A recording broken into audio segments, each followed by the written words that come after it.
All right, today we're diving into a fascinating analysis of what could happen if the U.S. made a radical shift in its foreign policy. We're talking about a scenario where the main architect of the global order suddenly decides to just walk away from the whole thing.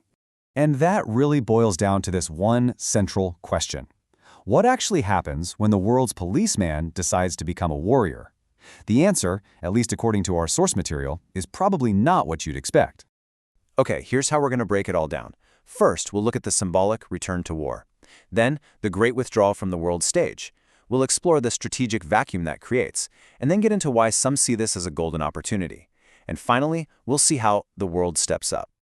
So first up, let's look at an act that might seem purely symbolic, but, it carries an enormous amount of legal and historical weight. Okay, now this is where it gets really interesting. Back in 1947, the U.S. changed its Department of War to the Department of Defense. And that wasn't just some PR spin. It was a huge, deliberate move to align with the brand new UN Charter, which basically outlawed aggressive war. So to hypothetically change that name back, it's not just swapping out a sign on a building. It's a massive symbolic rejection of the entire legal order that the U.S. itself helped build after World War II. So that's the symbolism. Now let's see how that philosophy actually translates into concrete actions on the world stage. The sheer scale of this pivot is staggering. A presidential memo orders the U.S. to pull out of 66 international organizations. This isn't just taking a step back, it's actively getting up and leaving the rooms where all the global rules and norms get hammered out. And it all happens incredibly fast. I mean, look at this. In just 1 month, you go from a policy memo to a direct military intervention in another country to a legislative move to just annex Greenland. The pace here is absolutely designed to shock the entire system. So these actions are a complete break from how things are normally done. The source makes a big deal about reviving the Monroe Doctrine, right? This 19th century idea. It's a total contradiction of the UN Charter, which the U.S. signed. It's basically saying we prefer our own sphere of influence over any kind of multilateral legal order. So, with the United States making such an aggressive unilateral turn, what on earth happens to the global system it used to lead? And this is the absolute core of the whole analysis. You'd think the answer is obvious, right? That without its most powerful supporter, the whole system of international law just falls apart. But the analysis we're looking at suggests something completely different. So instead of collapsing, the argument is that this U.S. withdrawal actually creates a golden opportunity, a chance for international law to get stronger, to actually solidify. And there's some really good historical precedent for this. Our first case study is UN Close.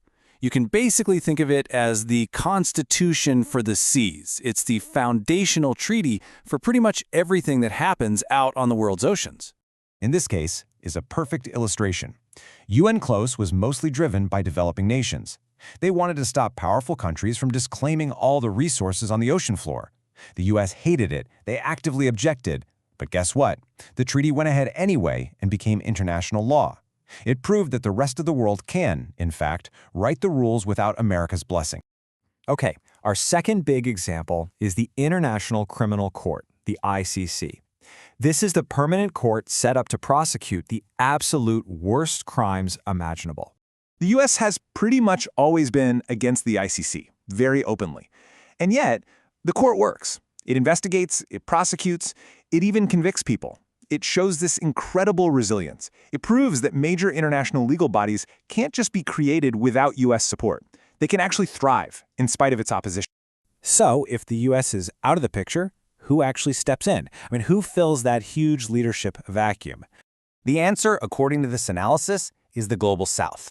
You've got blocs like the G77, which, funny enough, is actually a coalition of 134 developing nations, and the Organization of Islamic Cooperation. Suddenly, with the U.S. not in the room to object or veto everything, these groups have a truly historic chance to set the global agenda on everything from climate change to international trade. But you might be wondering, why wouldn't the world just fall into chaos? Why wouldn't every other country just follow America's lead and do whatever they want? Well, the analysis suggests it's because this idea of non-intervention, of not invading your neighbors, it's more than just a law. As the source says, it's a civilizational achievement. The concept here is called multi-civilizational maturity. The whole idea is that for most countries, the principle of respecting borders isn't some abstract thing from 1945. It is a hard-won lesson learned through centuries of war and colonialism. It's an achievement. So when the U.S. bails on these norms, the rest of the world doesn't just shrug and follow along. Instead, they double down. They hold on to these principles even tighter because they remember exactly what it costs when you don't have. So to kind of wrap up the key takeaways here, especially if you're studying this stuff, in international relations, we're seeing the decline of U.S.-led cooperation and the undeniable rise of the Global South. And for international law, a scenario like this really forces us to think about whether treaties are still valid without the U.S. and what the real status of core principles like non-intervention is. Which leaves us with one last really big question to chew on. Is the future of the global order something that gets dictated by the single most powerful country? Or can it actually be forged by the collective will of everybody else? This analysis suggests that second option might just be possible. Thanks for joining us.